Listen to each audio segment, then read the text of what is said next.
want to make a radical change from my earlier videos because I'm convinced I found information which will be very valuable to all American gun owners. But first I want to say that I'm gaining nothing from this. No money, no perks, nothing. I'll leave the money making to the booksellers and the authors of the 3 books I want to bring to your attention. Let me not waste any more time. The first book I want to bring to your attention is the one that you see on the screen, Surviving a School Shooting. It was published in 2008. It cost $12.13 from Amazon.com. It's by Lauren W. Christensen. And most books about school violence focus on anti-bullying programs and counseling. But this book by retired cop Lauren Christensen takes a hard, realistic look at teaching kids what they need to know if a gunman walks into their school. Shootings have happened at large urban schools and at small schools in little towns with low crime rates, because all it takes is one disturbed individual to turn a seemingly safe school into a grim statistic. Responsible parents who warn their kids about drunk driving and other risky behaviors commonly send their children off to school without having what may be the most important talk of all, and that's, what would you do if someone showed up with a gun?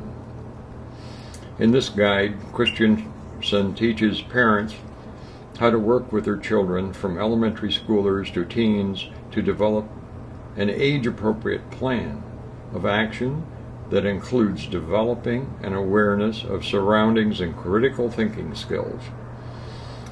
In this book are ideas and techniques to teach kids how to feel safer at school, when to tell adults about rumors or threats, how to mentally rehearse a response to a shooting, and what to do when shooting occurs, when to run and how to run, when to hide and how to hide, when to fight and how to fight. Fire drills prepare a child to calmly follow a path to safety in a burning building.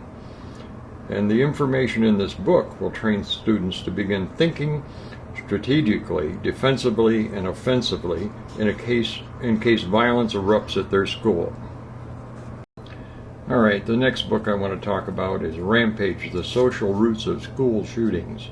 It was published back in 2004 by Catherine S. Newman and 3 other authors, or 4 in all.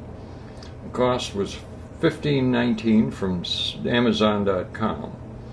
This is an in-depth study of 2 pre-Columbine shootings. The authors attempt to answer 2 troubling questions.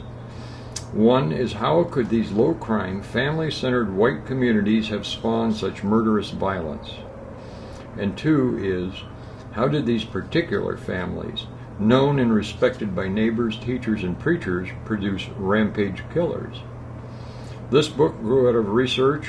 The 5 authors contributed to congressionally mandated studies. Notice here, the book was published in 2004, but President Obama is calling for more studies of this kind and asking for $10 million in funding for it. What's up with that? Is the president that ignorant of the subject he's been pushing solutions for?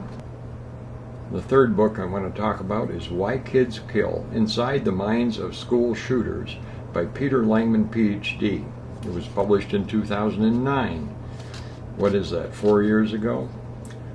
$12.47 at Amazon.com. In this analysis, Dr. Langman presents the psychological causes of school shootings and offers unprecedented insight into why certain teens exhibit the potential to kill.